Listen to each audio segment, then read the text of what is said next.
We've all heard laughter is the best medicine. When have you given yourself permission to have a big belly laugh lately? How about a little chuckle? Come on in and see how laughter and joy are the best medicines to claim your power today.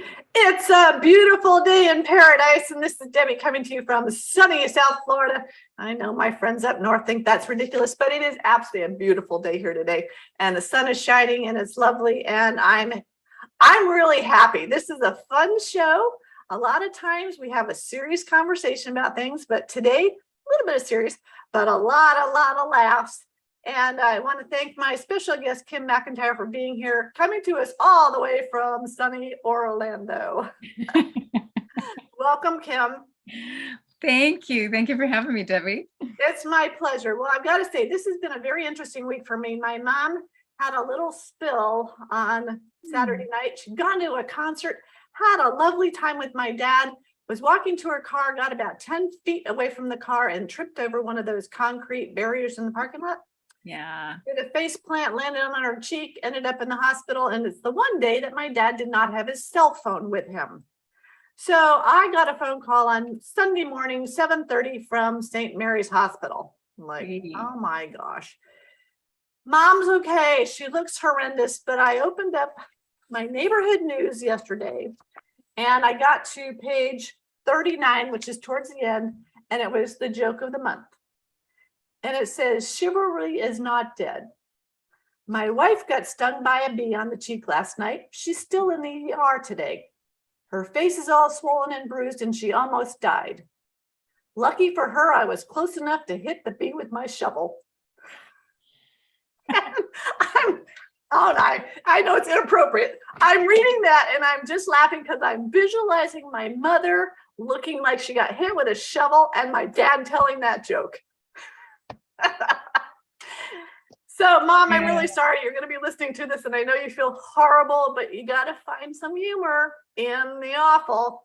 And oh my gosh, there's humor in the awful. And Kim, we're going to jump into this because I got to tell you, I did my research and I was laughing.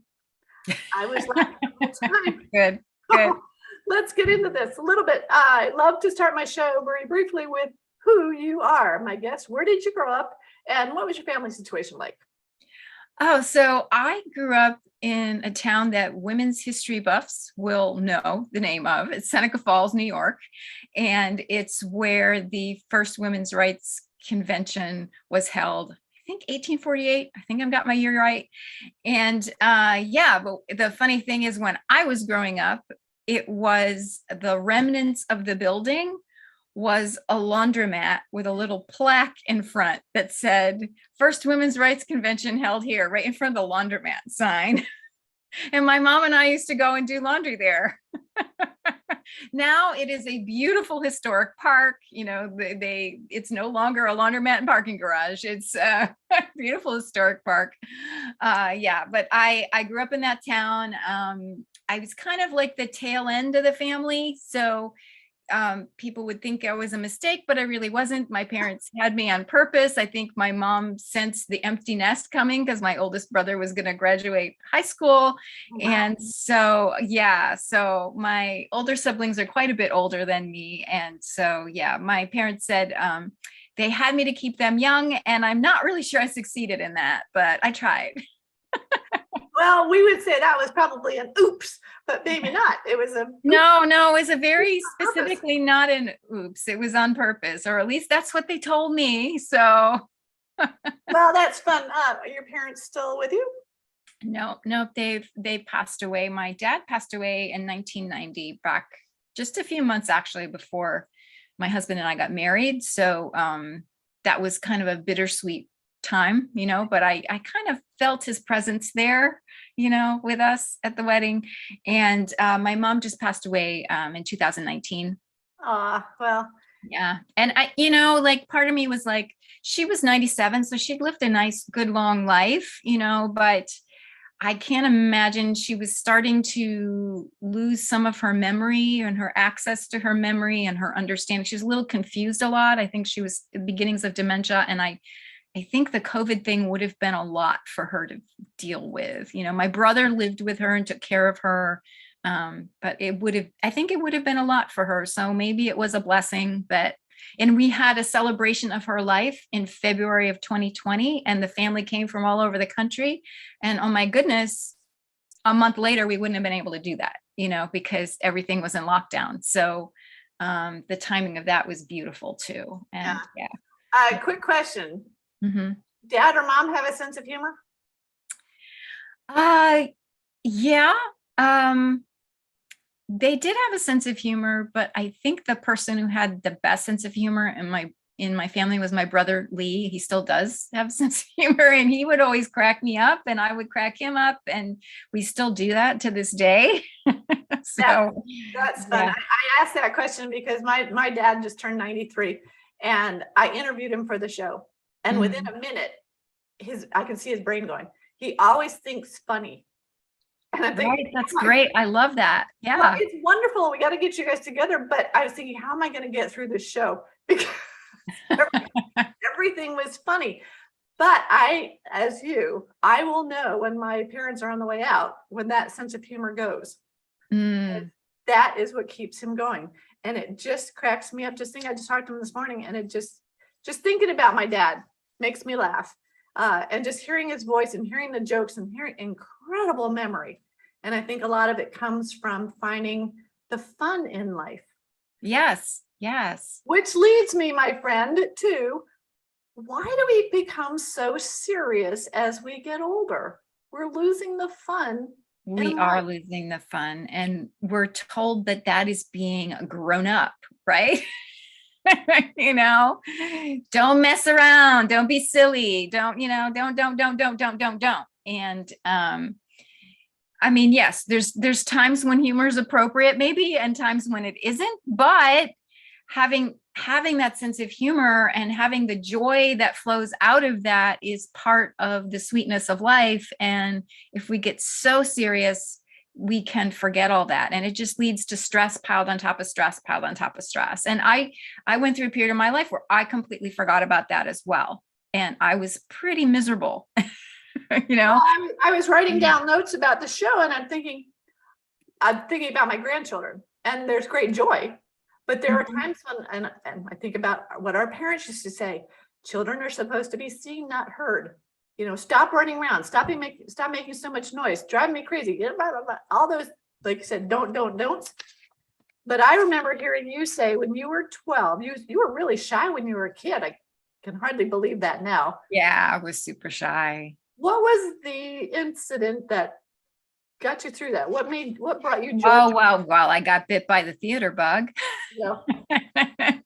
Definitely got bit by the theater bug and found out that I was very, very funny, and got my whole, school. And I'd been verbally bullied up to that point, like in 4th grade, like this bully girl got the whole class not to talk to me. And it was just a very rough time in like the 4th grade. But then in 6th grade, I got cast in this play, and they wanted to cast me in one of the leads. And I was like, no, but this part here is funny, and I can do this funny part. And so it was like a funny gag throughout the whole show. And I got a standing ovation at the end when I came out for my own solo a little bit. And that was it. I was hooked. And then from then on, I'm like, I'm going to go into theater. I'm going to be an actress, and my family was kind of I hope that I would grow out of it, because I was pretty smart. And like, I remember going to one of like a college interview, and the guy is going, "Are you sure you don't want to go to our med program? Our pre-med?" And I was like, "No, I want to be an actress."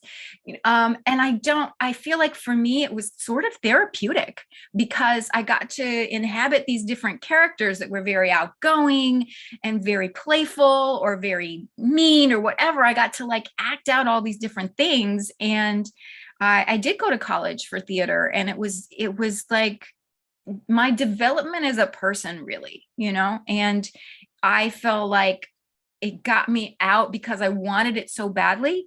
It pushed me out of my comfort zone again and again and again. And I feel like that stayed with me throughout my life, really, that the value of that. The naysayers, I mean, your parents could have shut it down. Not really. They could have, but they didn't. They didn't. I mean, I suppose they were paying for my college education, so they could have said, no, you have to major in something else or whatever. But I think even if I had majored in something else, I still would have been auditioning for the theater department's plays. I mean, I don't think that they could see it in me, that was not something they could shut down. And I was always involved in activities like that, in addition, that were like sort of theater adjacent, like, band, marching band, and the jazz band, and the choral groups, and the, color guard, and all that. Like, I was like a workaholic, teenager with all the different things. And I was a drum majorette and all that. So that was definitely, there was a lot of aliveness in that for me. And then trying to make it as an actress in New York kind of beat me down a bit. I did get some professional work, but it was really, really hard. And it was hard for me to, even though my intuition at some point was telling me to let it go and to move on to other things, which I was finding more fulfilling, it was hard to let it go, because then it's like I'm making everybody who had said, oh, it's so hard, I was making them all right, So You don't want to do that, right? yeah. And there's a lot of people that I went to college with, and it was a small state school, but they're out there still working, I see them every now and then pop up on TV or wherever. And I'm like, oh, good for you. Or they're out there still doing theater or whatever. A good friend from college just finished a run of a show that he wrote. It was produced at the Public Theater in New York City, and I'm so proud of him, and I'm so glad they stuck with it. But for me, I was feeling a calling to explore other things. So I did. Yeah. Okay, well, that's fun, because I, like you, I wasn't really into the theater part of it, but I love the music part. Oh yeah. And the band, but the singing and the choral groups, and that was joy for me. So just on a quick side note, folks, I want at some point after the show, guys, go to Kim's website, and it's called joyfulbeing.com. joyfulbeing.com, and look up the 10 powerful questions, because the very first one is, what song could be your joyful self anthem? And I was thinking this morning, my song just comes from my father. My dad loved ABBA. Oh, really? Oh my God. Don't tell my husband. He is so anti-ABBA. Who? My husband. Oh, well, so is mine. But who cares? Because my favorite song there is called "Take a Chance on Me." Oh, it's a good song. Yeah. And when I hear it, the foot starts tapping in the, Chance on me. Yeah. And I think I was going to do that when I was talking to you about Women's Prosperity Network and the Unconference. We had a group of girls up in Orlando, and we did that song. We all dressed up, and it was just hysterical. And part of you is kind of like, yeah, but as a group, everybody, we got some really theatrical ladies and some that are just like bookworms, but everybody started to laugh and sing. And I was like, why do we shut ourselves down from this? Yeah. That's fun. But you actually did for a while. You got into some funky relationships, which took you away from being really joyful. Yeah. It was my early 20s were not a lot of fun. So yeah, and I did sort of my wake-up call relationship was with a kind of tormented young man who was addicted to cocaine, and when he would get high and then drink, he was very verbally abusive, and I finally ran away from it. I mean, I tried to leave several times, and every time he'd pull me back by saying, tapping into my rescuer complex, going, if you leave me, I'll die, and as though that was, I realized I left him. He did go to treatment. In that time, in that in-between time, I did a lot of reading. I went to some, Al-Anon meetings, and realized, well, first of all, my temp, talk about a divine moment. My temp agency, when I was still with him, sent me to answer phones in the wing of a rehab hospital. And I was like answering the phones, and around me was all of this information from Al-Anon and stuff for families. And I was like reading that while I was like not, it was every now and then somebody would call. I was mostly just sitting there, and I would reading it going, it was just like a light bulb going, oh, he was on this path long before I ever came into his life, it's not my job to save him, and part of me was like, why do I even want to be with him if he's treating me this way? And so it was like a wake up call. And I went, not long after that, I did leave the relationship. But then I was so worried that he was going to die that I like called this hotline.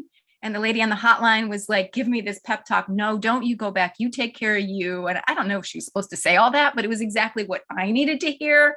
And I ended up staying. But then like several months later, I found out he was in rehab. So I went back and it was horrible. It was almost like he was punishing me for having left him in the first place. And the day I got on the plane to go back home, because flew to visit him for a couple of weeks, it was like this relief washed over me. And it was really, though, a gratitude moment, because it sparked my own inner journey of what do I really need for myself? What is self-care is a word that's a modern word. I didn't really use that then, but what do I really need for myself? And it was a powerful moment. And a couple of years later, I met my husband, and we've learned you had to learn how to be a healthy couple. I mean, we did anyway, because it wasn't necessarily communication skills and stuff like that weren't necessarily understood by our parents' generation. And they were just like, push through and just do stuff, and they didn't really necessarily, my parents didn't communicate all that well with each other. Let's just put it that way. They loved each other. There was a lot of love, but there was not so much with the communication. So we've learned that over the years, and then we become stronger because we wanted to grow together. And that was like my bottom line of what I wanted in a spouse, was someone who was willing to grow and expand and be on a journey with me, Well, it's interesting you're talking about that. I just ordered the 5 love languages, but yeah. I've read it before, but as I was looking for it online, I saw the one for children, 5 love languages for children. So I ordered them to give to my son and his wife and my daughter and her kids. And also for me as a grandparent, because I'm realizing that they're in special situations right now. My daughter's a single mom. So seeing the relationship of the kids with their dad, which is, it is. But I'm trying to realize, what can I as a grandparent do? And what are my grandchildren's love languages? I realized that, I was married to Lou for 26 years. And when he passed away, I was by myself for a few years. But when I met CJ, for some reason, I reached out to hold his hand. And Lou and I never held hands, ever, really. I was always behind him because I had 4 kids and, trying to keep up with him. He's 6'4". CJ had never really held hands. And he tells me today, we've been married 7 years now, that was an awkward moment for him. But all of a sudden, it's like, he'll grab my hand now when we go out, or we'll sit together and hold hands. And reading the book, I realized my love language, my safety and security, is that physical touch. Yeah. And I'm looking at the grandchildren. There are times when, of course, my physical touch, I wanted to like string them up, but it's playing with them in the water of Hawaii, swimming with them, or in the pool, or water, but being around them and feeling them, and it was lovely. And then I started thinking that that's what we need to learn. And now it just dawned on me how in the world I could get into a 2-year online relationship and not have that for 2 years. And then it turned out to be a scam. Well, hello, ding, ding, ding. It wasn't in person. It wasn't physical in person. So I should have listened to my gut. But joy comes from understanding those love languages. And yes, for sure. That's definitely a part of it. Like what lights you up as a person. Yeah. But it lights you up, not right. Exactly. And it's also knowing if you're going to give joy, what lights the other person up, Yeah. So we talked at the beginning of the show, where find those things that light you up. And for me right now, going into the holidays, I love Hallmark movies. And everybody's like, I don't care what anybody else says. I love Hallmark movies. And I started watching one the other day, and I couldn't watch the whole thing, so I recorded it. And CJ comes home and he looks at recordings. He goes, "Why are you watching a Hallmark movie? It's Halloween." And part of me got small. Yeah. Yeah. Oh, yeah. Yeah. Not like, ooh, I'm sorry, maybe I shouldn't have watching it. And then I was like, well, darn it, I like Hallmark movies. They make me happy. Uh-huh. Yeah. So why are we so quick to make ourselves small when someone else says, that's not joy. It's not joy to them, but it's joy to us. How do we gain our power back to say, I like it and do it? How is just to make that choice, to know, well, first of all, you have to know what it is you like. And I think a lot of people don't. So they end up getting more influenced by other people because they don't really know. Like, you like Hallmark movies. And, it's like somewhere deep inside of us, we know what we like, but we are afraid of people's judgments, or we lose track of it in all of the stuff that happens and piles on in life, that joy just feels really, really far away. And they think joy has to be some big, huge thing instead of like a simple thing, like watching a Hallmark movie. Joy doesn't always have to be jumping up and down, woohoo, it can be, but it doesn't have to be. It can be small, simple joys of life. And yeah, so I think it's making a choice, making a decision to reclaim those things for yourself, no matter what other people think, and knowing what it is for you. Just like knowing your love languages, it's knowing what brings you joy. It's knowing what makes you laugh. It's self-awareness about what that part of you that is joyful and alive really needs, because sometimes we shut it back in a little, I don't have time for you now. I got to do all these things. Right. Yeah, we get caught up in the busyness of life. And I think maybe as I've found as I get older, it's easier to say no to other things. Yeah. And I'm putting myself around people that are more aware of what's going on for them. And we're talking about it more than our mothers ever did. Most definitely. It was give, take care of everybody else, you do all this stuff. Well, then the caregiver becomes ill. So now it's take a pause. And I love that you say that, take a pause and think about what brings you joy, not your spouse, not your boyfriend, not your partners, whoever, not your kids, because we all want to please everybody else. Yes. But how can we do that without feeling guilty?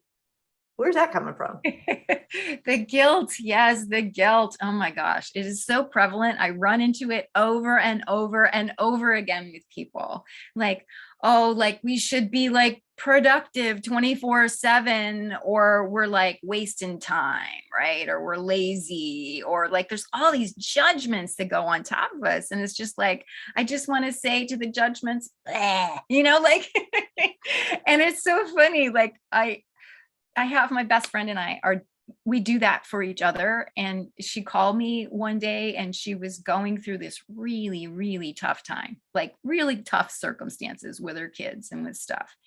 And she called up and she's like, hi, Kimmy. And she just went, meh.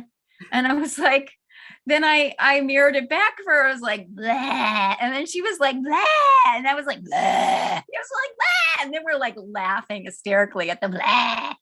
And being able to laugh in the face of that was like so beautiful. And, I can describe it, but you kind of had to be there, but it's having the people in your life like that can help you find the humor in the midst of the blah. So yeah. And give yourself permission. So one day I like that part. Give yourself. One day she called me and she was like, she couldn't give herself permission. She's a therapist. She works really, really hard, long hours, dealing with very intense stuff with people. And there is a water park that's a 5-minute drive from her house. And she called me. She's like, Kimmy, can I have your permission to go get an annual pass to this water park, so that she could go and float on the lazy river when a client cancels on her, and then hop right back to her office if she needs to, And I was like, yes, of course you have my permission, but it's like giving ourselves that permission is really important. And I found early on when I was doing speaking and doing trainings with people around the topic of laughter, that at the beginning, I had to say to people, for the next hour and a half, however long we were together, I'd say, you need to give yourself permission to play like you're a little kid again. And once I said those magic words, it was fun. It was like like all the resistance was gone, and I had a room full of big kids. I had a room full of big kids. But if I didn't say that, it would take longer to warm people up. So the permission piece is really important. And if they need to like write yourself a permission slip, if you need to physically see that and look at it and go, I give myself permission to watch Hallmark movies or whatever it is, that's so important to have that permission, because when you're giving yourself permission, you're letting go of that beat up that you should be doing something else, that there's something wrong with enjoying yourself. And honestly, on your deathbed, nobody says, oh, I wished I'd checked more things off my to-do list. The sweetness of life is in those moments that are precious to you, that matter, which are about connecting with things you enjoy, connecting with other human beings, laughing, doing the things that just light you up. That's the richness of life. And it's also giving yourself permission to let that bleed into everything in your life and not just be something you do on vacation, or something like, oh, I'm on vacation, I paid all this money, then I have permission to enjoy myself 1 week out of the year. Sounds a little limiting to me.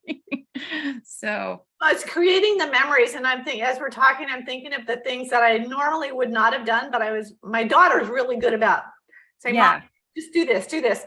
And we've done some crazy things together, but had such joy.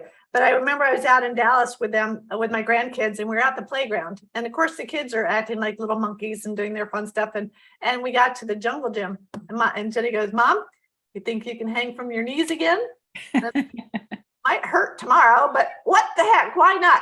So I jumped up there. Next thing I know, I'm hanging from my knees upside down, and the grandkids are laughing their guts out. And I'm just, I just thought it was it hurt the next day just because, use muscles I hadn't used, but I was like, I wasn't thinking about that. I wanted to prove to myself I could still do it.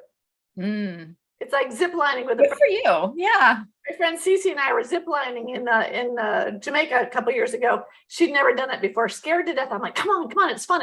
I said, flip upside down. And I flipped upside down. She goes, are you kidding? I said, no, just try it. It's just get out of your comfort zone. Yes. Right? Yeah. And I love how you say give yourself permission, because we're normally so reserved. I'll sit in the back of the room. I want to watch everybody else. Right? Yeah. Miss out if you don't jump on it. Right. Yeah. I remember I was at a networking event, like, I guess it was 2019. And one of the speakers said, it's similar to give yourself permission. It's like making a decision, right?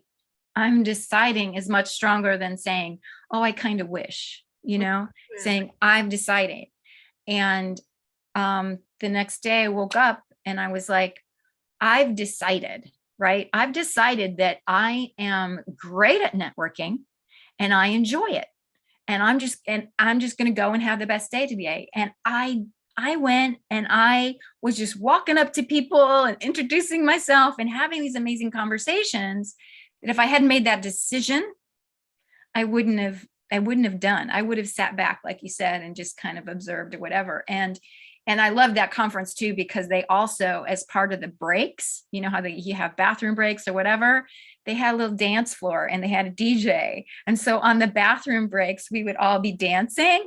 And I think that also helped. It was just so much playful to go out there and dance with people and have fun and move your body. And I think all conferences should do that, because like that energizes you again to be able to go sit through the next PowerPoint or whatever, So but I think that deciding and giving yourself permission, deciding to give yourself permission, yeah.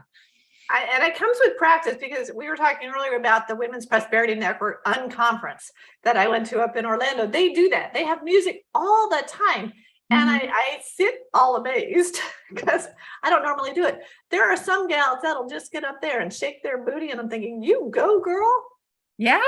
That's not me. I don't have that boogie in my blood. Put me in a swimming pool. Yeah, I love it. Okay. Yeah. Doing that on the white girl can't dance.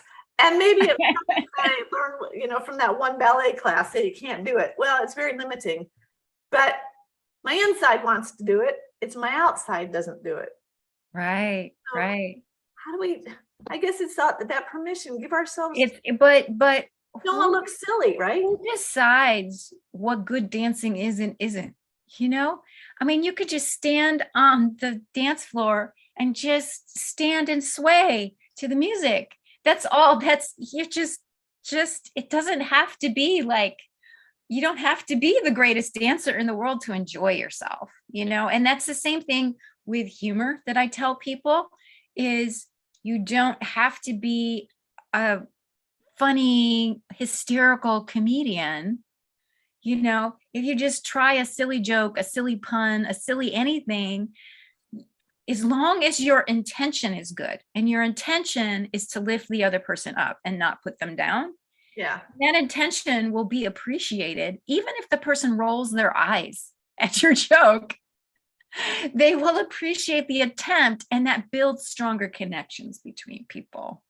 I find I do that with my youngest son, who I'm talking, he's gotten into these YouTube shorts and it's all about golf. And what's really cool is he's doing it because his grandpa, my dad, wrote a book called Swing and Sway with Dr. J. My dad remembers every golf shot. He's had 8 holes in ones, you name it, he remembers it. So he wrote this book and he said, my wish is to have one of my 11 grandchildren to read it from start to finish. Well, Maddie has done that. And as he's done it, he calls up grandpa and talks about the chapters. Well, he also got the golf bug. So now he gets out there and he takes these short, goofy, short YouTube videos.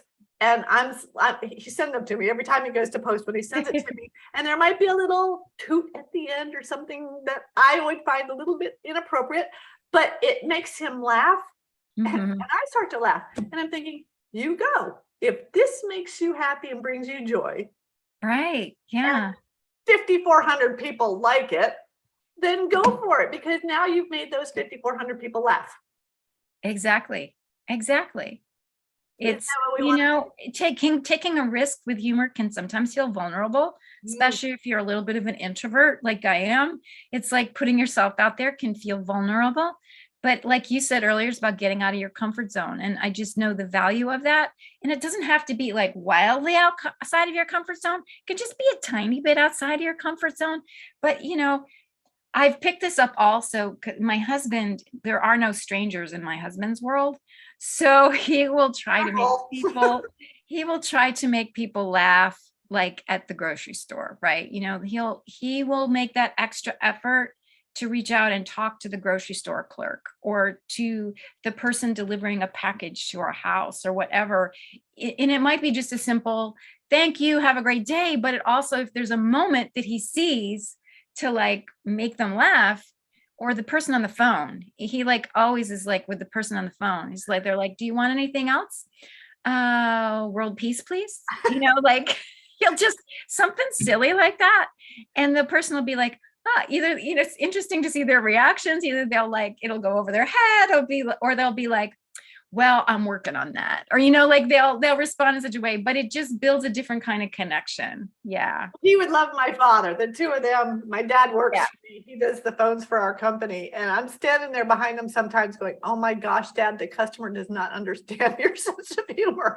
I'm dying in the background, but I know the customer's going, what are you talking about, Dr. Jack? But it's a gift to be able to. But he's not going to take that as a rejection and not do it anymore, you know? So not annoying. There's some resiliency there in persistence in the humor gene, whatever he has, but we can all develop that as a skill, you know? But in a kind sort of way. I've been to comedy clubs, not a lot. And some of them I find to be a little bit on the rude side and it's self-deprecating, but also can be very negative towards other people. That's not what we're talking about. We're talking about joy.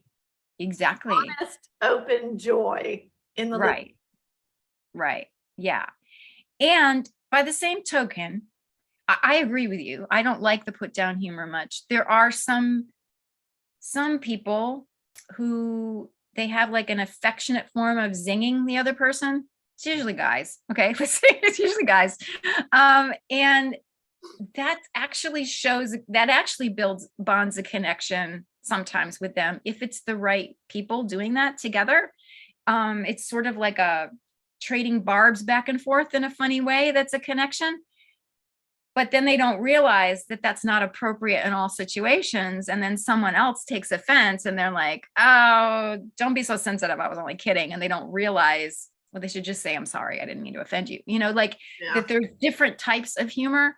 And so it's so funny. I put out an email to my list last week about how do you cringe or do you laugh? And it was like, I had started watching The Office. And like the first season just made me cringe. I was like all that inappropriate humor and it was just uncomfortable. And I actually had 3 people unsubscribe from my list that I don't know. It's like, did they unsubscribe because they love The Office and I don't, you know, like, and that's okay. It's okay. You know, some people do find humor in those comics that are a bit, obviously they're out there doing it. And if that's making them laugh, okay. But when you're trying to share laughter with another person on a one-on-one basis, your intention matters. And if it's about lifting the other person up and not putting them down, with the exception of that other type of humor that I mentioned, if appropriate. Right. But even that, it's sort of, there's an affection in it, you know, if you know, you see people doing it and there's kind of an affection to it, but they don't understand that not everyone finds affection in that kind of humor, that they would take offense or feel put down. I don't like receiving that kind of humor. Yeah. And, you know, there would be times where I would just, you know, say, you know, don't make fun of me, you know, and that's it. And they would like go, oh, I didn't know. I'm like, whatever, you know, I don't like that. And then they don't do it with me anymore because they, you know, I'd say, you know, I prefer not to do that, you know, so.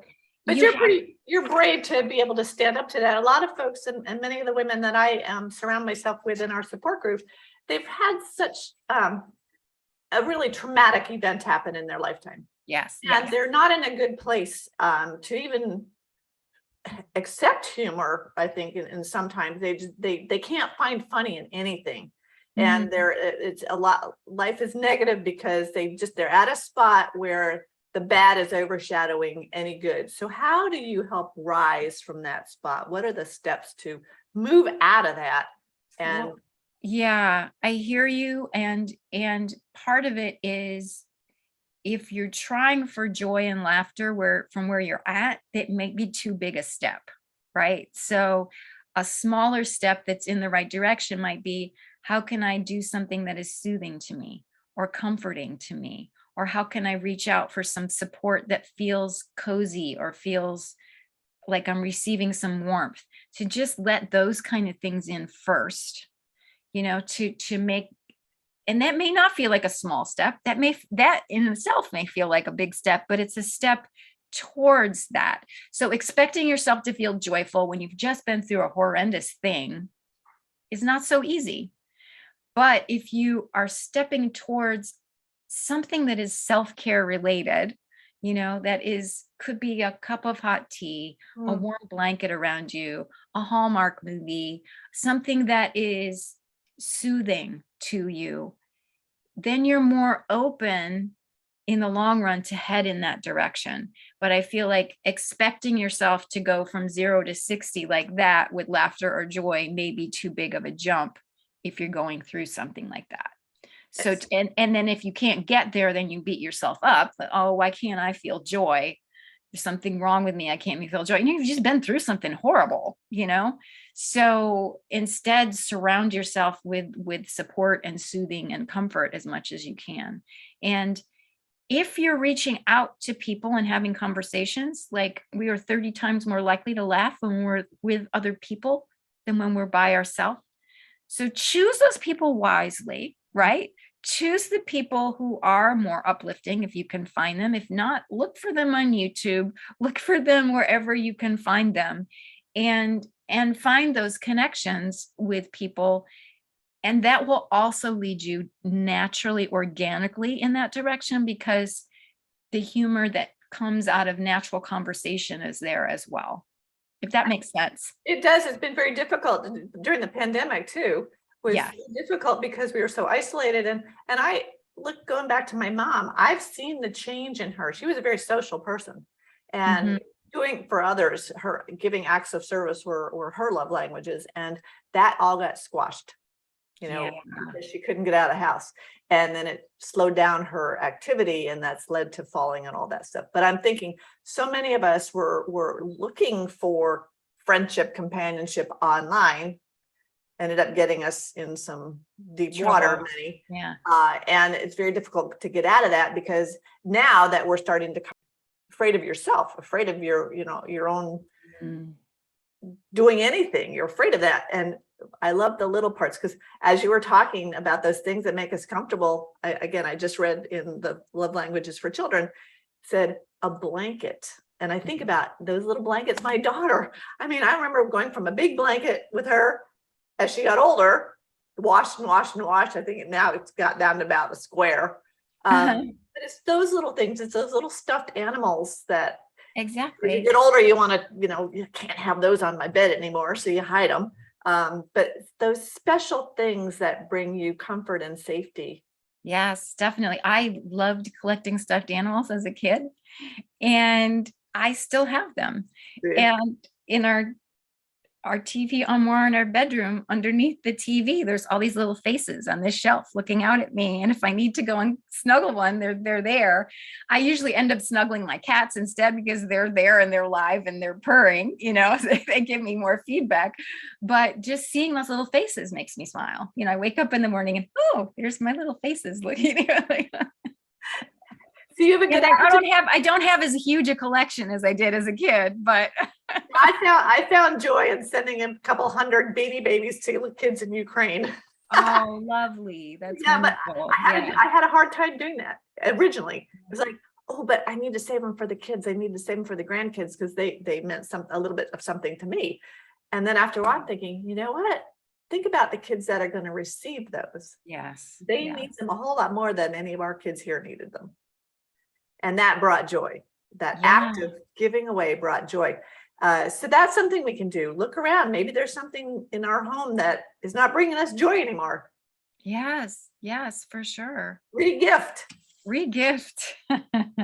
with joy, with a note, a handwritten note. How many handwritten notes are we getting these days? Not very many.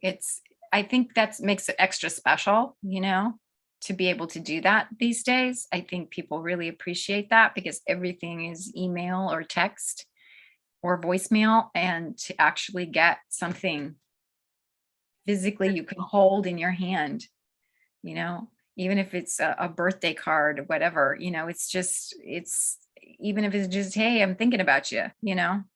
I love to have the grandkids draw pictures, because they're very artistic. I said, send that to your grandma, your great grandma, to your great grandma. And she puts them on a refrigerator. That's great. Come to visit. Yeah. But it fosters their creativity, Mm-hmm. but it links them together in a way that an email or something, which she wouldn't necessarily see, it doesn't bring her joy. So those are the things that we could do if we're sitting home alone. Yeah. I actually have I picked this hobby up a few years ago. I have a mandala coloring book. A couple of coloring books. And I find it very soothing. It puts me very much in the moment. I have a little system where I have the pencils that I'm working with for that particular drawing, and I put in a little pencil case so I can come back to it later. And I'll just like one mandala every now and then I'll sit and do it for a little while, and then I'll put it away. And then sometimes I get towards the end and I'm like, I'm finishing this mandala tonight, you know, and it brings me joy to I have this one mandala book, and I've been working on it for about 5 years. I haven't done them all, because I just do them a little bit at a time when I feel like it. It's just a hobby. You know, people have different hobbies. Like there's a woman in my Facebook group who she's taken up, I forget what it's called, but it's like you're making rugs with a little rug Like cooking. Yeah, but it's like they're art pieces with these rugs, you know, or, you know, all these there's so many different things. Like maybe take up a new hobby, or maybe remember, what did I like to do as a kid, you know, and then do that. That's one of those 10 questions you can, I think there's something like that on one of the 10 questions you can get on my website to help remember what brings you joy. And I used to love to ride my bike as a kid. And so I went a few years ago and I got a pink bicycle. a pink bicycle that I take out and ride around the neighborhood. And it makes me smile to get on my pink bicycle, you know, You because have a little ringer bell. Ding, ding, I ding. do have a little ringer bell. I do. I don't have the little things hanging from the handlebars anymore, but I do have the bell. But it's fun just to get out there, gets you, gets the endorphins going because you're in the fresh air and you're grateful Fresh air, for yes. nature. Yes. And well, I'm actually going to read some of these questions, but I want everybody to go to your website, joyfulbeing.com. Mm-hmm. Yeah. Because it is what's the music, for me, it's music. What activities light you up? I actually put here swimming. I noticed that water is a big thing with me, not rough water, but like laying in the ocean in Hawaii, looking over at the mountains. That was nice for me. Listening to my father tell stories. It's funny. Here, what environments feel yummy to you? I write home. I love being home. I love traveling, but I love coming home. What words do you associate with feelings of joy? Know it? Mine came up with baking cookies. Oh, how nice. Yeah.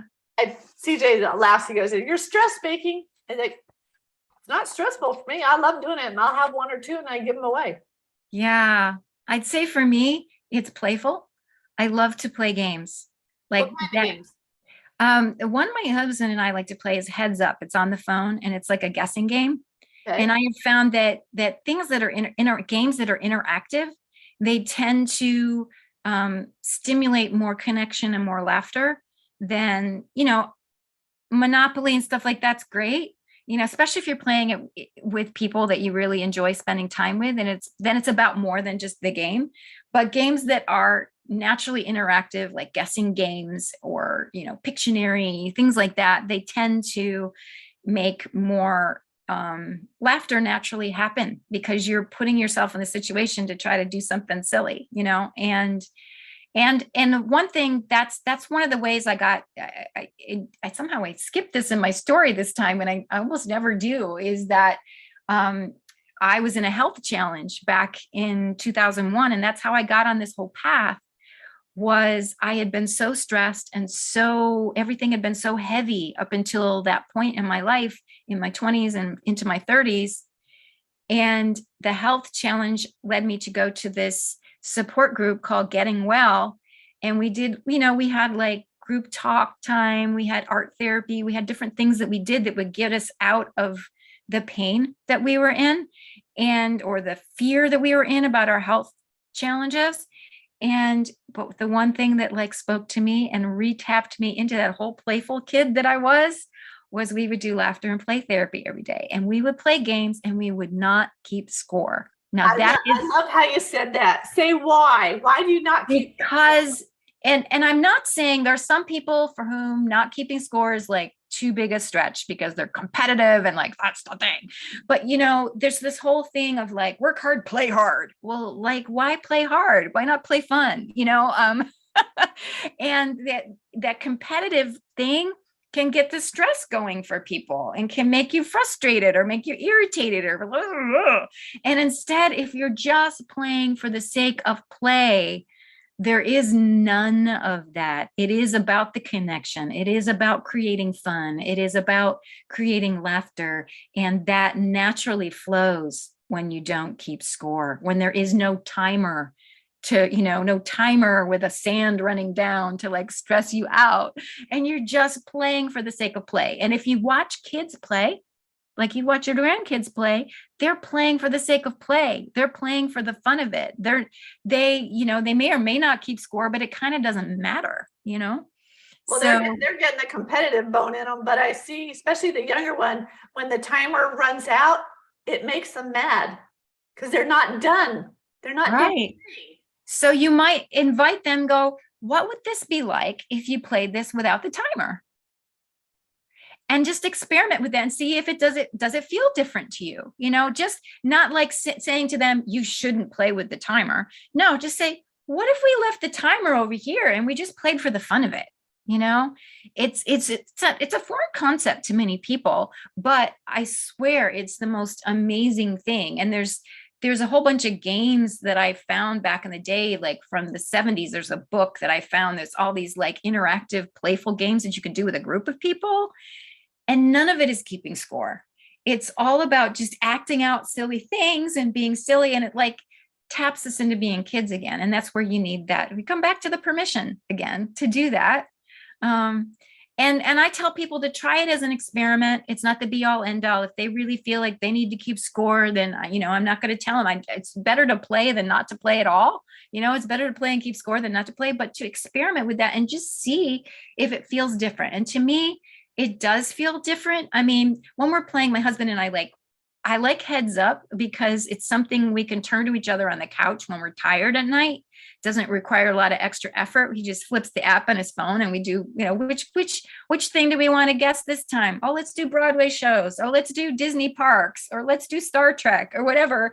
And we'll guess on that topic. And we always end up laughing because one or the other of us says something silly, and we'll look at how many things we guessed right. There is a timer on the Heads Up app, but it kind of doesn't matter, if we only get 2 right in the time they give us, but we've laughed hysterically at each other, then, sometimes we'll purposely go for, forget the clock and just go for the thing that we don't know the answer to and just keep trying to make the person, and that always cracks us up. So it's looking for those simple ways. And that's something that fits easily into the day. We're already sitting on the couch at the end of the day, watching TV or whatever, to just pause the TV and do something that's more interactive. Yeah. Yeah. Well, it's being by yourself, it's important sometimes, but sometimes you just need that connection. You need both. Yeah. Yeah. Personally, I even find I'm not going to the grocery store a whole lot. Since the pandemic, I have a lot of things delivered because in my mind, I'm justifying, well, the cost is justified by my time being away from the house, blah, blah, blah, blah, blah. But I really do love the old guys at the Publix supermarket. Yeah. Yeah. It's just fun to connect with those old guys because most of them are veterans and, we got something in common. So it all comes down to finding what lights you up. Exactly. And that's the key. And so that's why I would encourage anyone listening to really go and get those questions and sit with them. I mean, I know you're reading them now out loud, but to really take the time and sit with them and then look at them again a week later and see if more things come, and take the time to write, because when you write, it taps you in a different part of your brain. So it's really just a sense of, and you may come up with your own questions too, as you're going, like you're doing something and you could ask yourself, is there a way I can make this more fun? Or is there a way I can be more relaxed in the middle of this? If you notice something stressing you out, to use the power of questions to tap you into, like, what if this was easy? Or what if I had support? How would that feel? And what would that look like? It's sort of like questions point your mind, when you were earlier asking, like, what's another way to get yourself out of that hard place that you're in? To ask yourself questions that lead you in a more positive direction. So rather than asking, what is wrong with me? Why can't I get up off the couch? Why am I so miserable? Those are questions that spiral you. You ask a question, your brain's going to find an answer. Your brain's kind of like a computer, and it will go on the Google search for whatever question you ask it. So if you're asking a question that's like, what would be one small step I could take right now that would feel good? That's a question that's going to lead you in a better direction than what is wrong with me. So I heard you talk one time about how you hated doing the dishes. Oh, yes. I used to hate it. Now it's just, I found a way around it, that I put on upbeat music. See, there would be my ABBA music. Yeah, you put on your ABBA and, and I'll pause in the middle of it, dance a little, and then do some more. And then I have that as a new pattern in my mind, having done it so many times. Sometimes I don't even have to have the music on. And in my mind, I'm unloading the dishwasher, hearing Boogie Down in my head. So, yeah. It's a really great way. I mean, I'm sitting here looking at some of the things that I should do. Like I've cleaned up my desk, but I've cleaned it up into a little basket. So everything's in the basket. But now it's like, I need to put everything away. So my way of doing that is going to turn some music on. And Focus on that particular thing. Don't be so scattered that you need to do 10 things at once. Just do one. Do a little, make yourself a little note. I want to do 1, 2 things today, and then my day will be perfect. And if I can do it with joy and laughing and thinking about, some silly joke, then do it. Yeah. Or even if laughter is not the goal, if it's soothing, you can put on relaxing music. Like yesterday, I was doing, making some changes on my website, and it was something I hadn't done in a long time. And so I forgot how to do it and had to go look up the video and how to do it. And I just said, okay, what's my intention going into this? I want to just be peaceful and relaxed in it and take it one step at a time, because it's a multiple step process. And I put on some beautiful soothing music in the background. And I took a few deep breaths, and I purposely would stop and breathe in the middle of it. Like, I'm going to breathe. I've noticed a little tension come in my shoulders. I'm like, I'm going to breathe. I'm going to relax. And it's a different way of moving through the day and moving through your life, to move through with that kindness for yourself, to do those things. Because it's really easy to beat ourselves up for things and not realize we're even judging ourselves, and so to just go, my intention is to have loving kindness for myself. And, yes, we have to imagine giving the loving kindness that you would give to other people to you, because you're just as deserving of it. You are a gift in this world as much as anybody else. That is so true. And Miss Kim, our hour has flown by. I told you it would. Oh my gosh. And I want people to get a hold of you. I love what you say here, you help people avoid burnout and live with joy. How can folks get a hold of you? So the easiest way is to go to my website, joyfulbeing.com, and then you'll get that free 10 questions if you sign up. And then I usually send out weekly messages, which are about inspiration and hope and lifting yourself up. And there are other ways to also, if you're a social media person, if you go to the bottom of the page, and you'll find in the menu at the bottom a little social media thing. You can go to that page and find out where I am on social media. I've been a little less active on that lately because it wasn't bringing me joy. I gotcha. I plan to get back out there and do more of that in the near future. But yeah, I'm pretty consistent with the email list and with those messages, just sending out messages to lift people up. And it's like a reminder in your inbox. Oh, right. This is important to me. Having some joy and some laughter is important to me. It's an ongoing, just a little bit of a gentle, loving kindness reminder. Yeah, absolutely. Well, thank you so much for bringing a little joy into my life, because in preparation for this, I really did laugh, and I thought of some fun things, and I wrote down the list. I sat down and I started writing the list, and that, because I don't give myself a lot of permission to think, to dream, and those things. I'm busy. Yeah. A lot going on. But this brought me joy, and I realized that, okay, water, kids, laughing, stories, family, all wrapped up. Yeah. And it's just reminding, like, oh, right, these things have value to me. Yes, there's value in getting things done, but there's also value in like swimming in a pool and feeling the water on your skin, so yeah. It sure does. So thank you again so much for being my special guest on Stand Up and Speak Up. It's been a wonderful show. Have a great day up in Orlando, and I look forward to seeing you again. Thanks, Debbie. Take care. Thank you for listening to Stand Up and Speak Up. We are dedicated to encouraging you to remove the mask of embarrassment and to being your best self. If you are the victim of a scam or cybercrime, please visit againstscams.org for assistance and guidance about options and recovery. SCARS, the Society of Citizens Against Relationship Scams, is an incorporated nonprofit crime victims assistance organization based in Miami, Florida, supporting scam victims worldwide. If you can, make a small donation to help victims around the world receive the help they need. This episode has been sponsored by BenfoComplete.com, a vitamin supplement company that supports happy and healthy hands and feet for those with neuropathy. If you or anyone you know struggles with the pins and needles or numbness in their hands and feet, check out our benfotiamine products at BenfoComplete.com. Use the special code STANDUP for a 5% discount on your purchase.